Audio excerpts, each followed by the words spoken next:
Good morning, students. Myself Vidya Chavan, and today we are going to learn our writing skill part, that is a सारांश लेखन.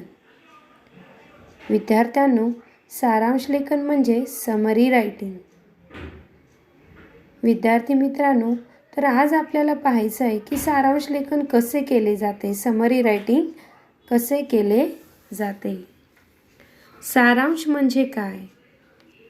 तर सारांश म्हणजे कोणताही विषय विस्ताराने न सांगता थोडक्यात सांगणे म्हणजेच सारांश लेखन. आपण इंग्लिशमध्ये सारांश लेखनाला समरी रायटिंग असं आपण म्हणतो. सारांश म्हणजे काय? तर सार अधिक अंश. जर आपण सारांश या शब्दाची फोड केली तर सार अधिक अंश अशी होते. सार म्हणजे माहिती, अंश म्हणजे थोडक्याच प्रमाणात, म्हणजेच माहिती पण त्याचे थोडक्यात लेखन करणे म्हणजेच सारांश लेखन करणे. सारांश लेखन करणे हे एक महत्त्वाचे भाषिक कौशल्य आहे.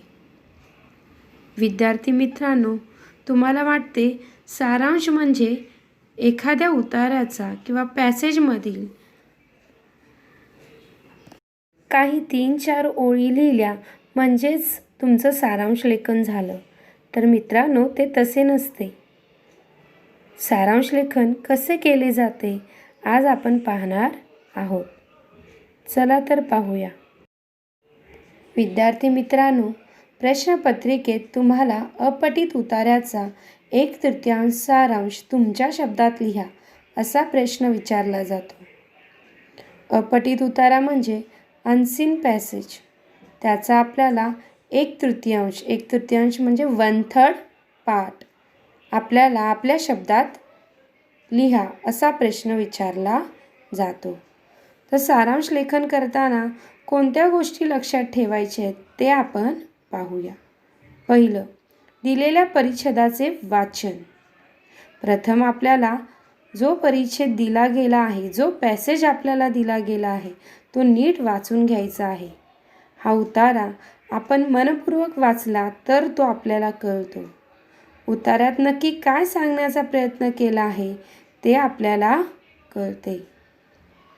स्टूडेंट्स, हमें जो भी दिया गया पैसेज है वो हमें सही तरीके से रीड कर लेना चाहिए.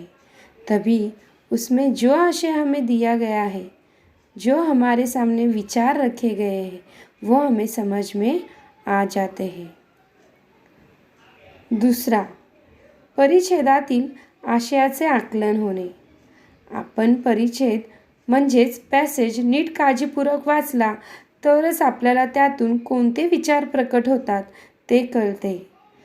त्यात नेमका कोणता आशय आहे याचे आकलन आपल्याला होते. तिसरा महत्त्वाची गोष्ट म्हणजे मध्यवर्ती विचार जाणून घेणे.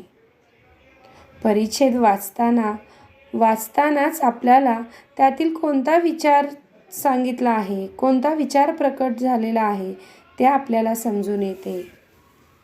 उदाहरणार्थ, इयत्ता 9वीमध्ये कविता आपण शिकल्यानंतर आपल्याला रसग्रहणाचा प्रश्न विचारला जातो.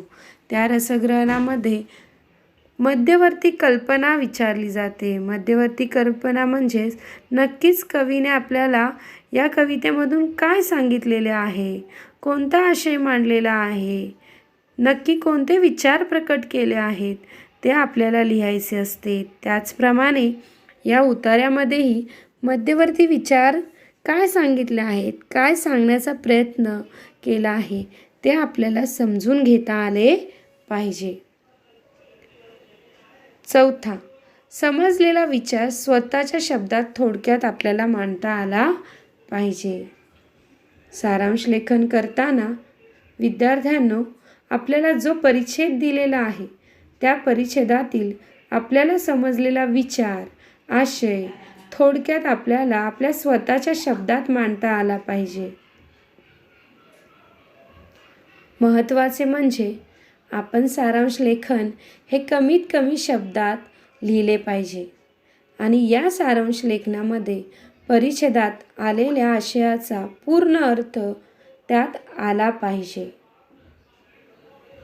विद्यार्थी मित्रों, जब हम सारांश लेखन करते हैं तभी हमें वो सारांश लेखन कम से कम शब्दों में लिखते आना चाहिए।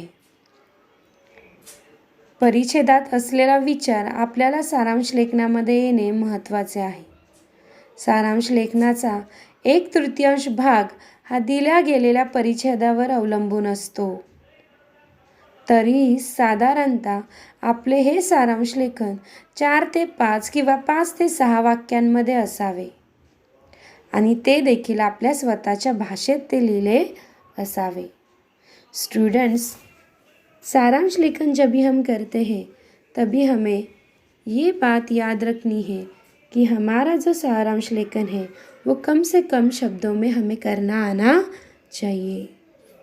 जो भी दिया गया हुआ पैसेज है वो पैसेज, उस पैसेज में दिए गए जो विचार है, आशय है, वो हमें लिखने आने चाहिए। हमारे ओन वर्ड्स में हमें सारांश लेखन करने आना चाहिए। सारांश लेखनाचा 1/3 भाग हा त्या पॅसेजवरच अवलंबून असतो। तरीही आपल्याला 4 ते 5 वाक्य किंवा 5 ते 6 वाक्यांमध्ये आपल्याला सारांश लेखन करता आले पाहिजे, ते देखील आपल्या स्वतःच्या शब्दांमध्ये। तर विद्यार्थ्यांनो, हे महत्त्वाच्या गोष्टी लक्षात ठेवून आपल्याला सारांश लेखन करता आले पाहिजे। विद्यार्थी मित्रांनो, सारांश लेखनाचं मी तुम्हाला एक उदाहरण सांगते, तेही आपल्या दैनंदिन जीवनातलं। समजा तुम्ही एखादा चित्रपट पाहून आलात। दुसऱ्या दिवशी तुम्हाला वर्गातील मित्रच विचारू लागतात, अरे सांग ना, काय आहे त्या चित्रपटात? तेव्हा तुम्ही त्यांना सांगता, अरे काल मी तारे ज़मीन पर हा चित्रपट पाहून आलो आणि त्यात एक छोटासा मुलगा ईशान खूप हुशार, पण त्याला त्याच्या अभ्यासात येणाऱ्या समस्या कोणालाच सांगता येत नाही आणि त्या कोणाला समजतही नाही। ना शिक्षकांनी त्याला समजून घेतलं, ना त्याच्या आईवडिलांनी त्याला समजून घेतलं, आपल्यापासून दूर केलं। पण त्याच्या जीवनात, त्याच्या आयुष्यात एक असा शिक्षक येतो, तो त्याच्या पातळीवर, लेवलवर जाऊन त्याला समजून घेण्याचा प्रयत्न करतो। त्याच्यातील काही त्याच्या चांगल्या गोष्टीही त्या शिक्षकाला समजून येतात। म्हणजेच तुम्ही त्याला 3 तासात नक्की काय काय घडलं किंवा 3 तासाचा पूर्ण पिक्चर तुम्ही त्याला सांगता का? हा शब्द ते शब्द तर नाही, तर तुम्ही त्याला त्या चित्रपटातील मध्यवर्ती कल्पना म्हणजेच सेंट्रल आयडिया तुम्ही त्यांना सांगता, तीही स्वतःच्या भाषेत। स्वतःचे मत तुम्ही त्यांच्या समोर प्रकट करता।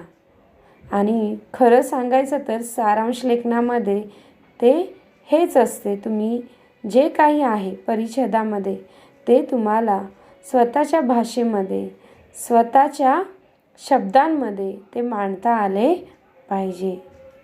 या चित्रपटाच्या उदाहरणावरूनच तुम्हाला कळेल की सारांश लेखन म्हणजे समरी ही कशी केली जाते। चित्रपट सांगताना तुम्ही 3 तासात काय काय घडलं हे सांगत नाही, तर चित्रपटात नक्की सेंट्रल आयडिया काय आहे त्या चित्रपटाची ते तुम्ही मित्राला सांगता। अशा प्रकारे तुम्हाला त्या चित्रपटाची तुम्हाला समरी सांगता येते। तर आपल्याला सारांश लेखनामध्ये नक्की हेच करायचे आहे। स्वतःची भाषा, स्वतःचे मत, स्वतःच्या शब्दांमध्ये, कमीत कमी शब्दांमध्ये तुम्हाला सारांश लेखन त्या परिच्छेदावरती आधारित करायचे आहे। तर विद्यार्थ्यांनो, तुमच्या लक्षात आले असेल सारांश लेखन करण्यासाठी महत्त्वाचे मुद्दे नक्की कोणते? उतारा काळजीपूर्वक नीट वाचा नीट वाचल्यावरच तो आपल्याला कळून येईल. त्यात महत्त्वाचे म्हणजे नक्की काय सांगितले आहे, नक्की कोणता विचार मांडला आहे ते आपल्याला समजून घ्यायचे आहे. उतारात आलेला एखादा वाक्यप्रचार, म्हणी, अलंकारिक शब्द आपण जसेच्या तसे सारांश लेखनात वापरायचे नाही. उतारा साधारण किती शब्दांचा आहे हे पाहूनच आपल्याला त्याचा 1/3 म्हणजे 1/3 पार्ट आपल्याला तयार करून सारांश लेखनात लिहायचा आहे. आपले किती शब्द झाले पाहिजेत ते आपल्याला नक्कीच ठरवून घ्यायला पाहिजे. उतार्यात विचार कमी शब्दात कसा सांगायचा हे आपल्याला आधीच ठरवून सारांश लेखन करायचे आहे. जर सारांश लेखनाच्या प्रश्नात शीर्षक द्या किंवा योग्य शीर्षक सुचवा असा प्रश्न जर असेल तरच आपल्याला शेवटी शीर्षक द्यायचा आहे. शीर्षक म्हणजे टायटल. आपण एखादा परिच्छेद लिहिल्यानंतर त्याला दिला गेलेला शीर्षक, त्याला दिले गेलेले टायटल. जर सारांश लेखनाच्या प्रश्नामध्ये जर असे काही विचारले असेल तरच आपण सारांश लेखन करून झाल्यानंतर त्या उतार्याला योग्य असा शीर्षक, योग्य असा टायटल ठरवून आपल्याला शीर्षक द्यायचा आहे. तर अशा प्रकारे विद्यार्थ्यांनो, सारांश लेखन करताना हे महत्त्वाचे मुद्दे आपल्याला लक्षात घ्यायचे आहेत आणि आपले सारांश लेखन पूर्ण करायचे आहे. पुढील प्रमाणे मी तुम्हाला एक उदाहरण सांगत आहे. पाहूया तर ते काय आहे. विद्यार्थ्यांनो, पुढील उतारा वाचून आपण त्याचं सारांश लेखन पाहूया कसे आहे ते. निसर्ग हा उत्तम शिक्षक आहे. निसर्गाकडून आपल्याला अनेक गोष्टी शिकता येतात. सूर्य, चंद्र, समुद्राची भरती, ओहोटी याचे वेळापत्रक पाहिले तर आपल्याला त्यात नियमितपणा आढळतो. मधमाशी आपल्या वर्तमानातून भविष्यासाठी बेगमी करण्याचा संदेश देते. तसेच कष्टाचे महत्त्व सांगते. एका रांगेत चालत आपल्याला कामासाठी जाणाऱ्या मुंग्या आपल्याला शिस्तप्रियतेचे धडे देतात. अखंड खळाळणारा झरा आपल्याला चैतन्य निर्माण करते. सतत पुढे वाहणारी नदी प्रगती साधण्याचा संदेश देत असते. आपल्याला वर्षावाने पृथ्वीला जीवनदान देणारे ढग आणि अनेक प्रकारे इतरांच्या मदतीला येणारे वृक्ष आपल्याला परोपकारी वृत्ती शिकवतात. उंच पर्वत अभिमानास्पद कामगिरी करून यशाचे शिखर गाठण्याची प्रेरणा देतात. विशाल अथांग असा सागर म्हणजे तर रत्नांची खाण. आपल्या गुणांची मिजास न बाळगणाऱ्या धीर गर्भ अशा या सागराकडून परिपक्वता शिकावी. अशा विविध प्रकारे निसर्ग नावाचा महान गुरु आपल्याला अनेक गुणांची रुजवणूक करत असतो. एक एक गुण वेचत स्वतःचे व्यक्तिमत्व घडवणे आपल्याला हातात असते. हे आपल्याला निसर्गाकडूनच शिकते. तर विद्यार्थ्यांनो, हा जो उतारा आहे हा उतारा आपल्याला काय शिकवून जातोय की निसर्गातील घटक आपल्याला निस्वार्थ होऊन कोणकोणत्या गोष्टी शिकवत असतात. निसर्ग हा खरंच आपला गुरु आहे. निसर्गाला आपण आपले गुरुच मानले पाहिजे. परोपकारी वृत्ती, त्याचप्रमाणे सागराची अथांगता, नदीचे प्रगती करण्याचा संदेश, चंद्र सूर्याचे तळपत राहून दुसऱ्यांना त्यातून निस्वार्थ होऊन दिले जाणाऱ्या गोष्टी, हे सगळ्या गोष्टी आपण यातून शिकत आहोत. तर हे सगळे आपल्याला वरील उतार्यातून समजून आलेले आहे. तर याचा सारांश कसा आहे तो आपण पाहूया. मी तुम्हाला म्हटलंच ना की परिच्छेदावरच त्याचा 1/3 भाग आधारित असतो. तर यातली मध्यवर्ती कल्पना म्हणजे सेंट्रल आयडिया आपल्याला आता समजून आलेली आहे की निसर्ग हा आपला उत्तम गुरु आहे.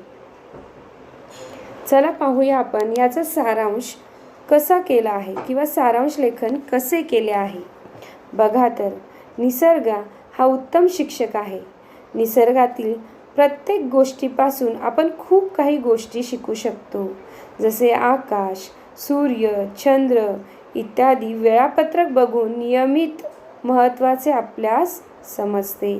म्हणजेच सूर्य उगवतो किंवा मावळतो, चंद्र उगवतो किंवा मावळतो, हे आपण कोणी त्यांना वेळ सांगून ते हे कार्य करत नसतात, तर ते त्यांचे वेळापत्रकच आहेत.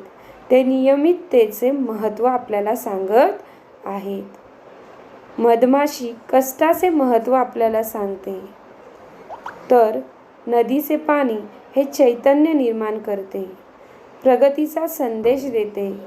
वृक्ष आपल्याला परोपकाराची वृत्ती शिकवतात. खरं आपण पाहिलं तर आपण इयत्ता 5वी पासून निसर्गावर आधारित अनेक कविता आपण शिकलो. त्यात आपल्याला वृक्षावर आधारित अनेक कविता होऊन गेले. त्यातून आपण शिकलो की झाड म्हणजेच वृक्ष, त्याच्या पानापासून ते त्याच्या मुळापर्यंत त्याच्या प्रत्येक अवयवाचा वापर मनुष्य करत असतो, पण झाड त्या बदल्यात आपल्याकडून काहीही घेत नाही. म्हणजे झाड, वृक्ष आपल्यावर काय करत असतं? परोपकार करत असतं. पर्वत धैर्याचा संदेश देतात. आपण स्वतःचे व्यक्तिमत्व या सगळ्यांच्या उदाहरणावरून घडवू शकतो. हा यावरील उतार्याचा परिच्छेदाचा सारांश आहे. अशा प्रकारे विद्यार्थ्यांनो, आपल्याला उतारा नीट वाचून त्यातील मध्यवर्ती कल्पना नीट समजून घेऊन, त्यातील आशय समजून घेऊन, त्यातील सारांश आपल्याला लिहिता आला पाहिजे. कमीत कमी शब्दात आपल्याला आपले मत मांडता आले पाहिजे. अशा प्रकारे सारांश लेखन हे 4 ते 5 ओळींमध्ये करता आले पाहिजे. धन्यवाद विद्यार्थी.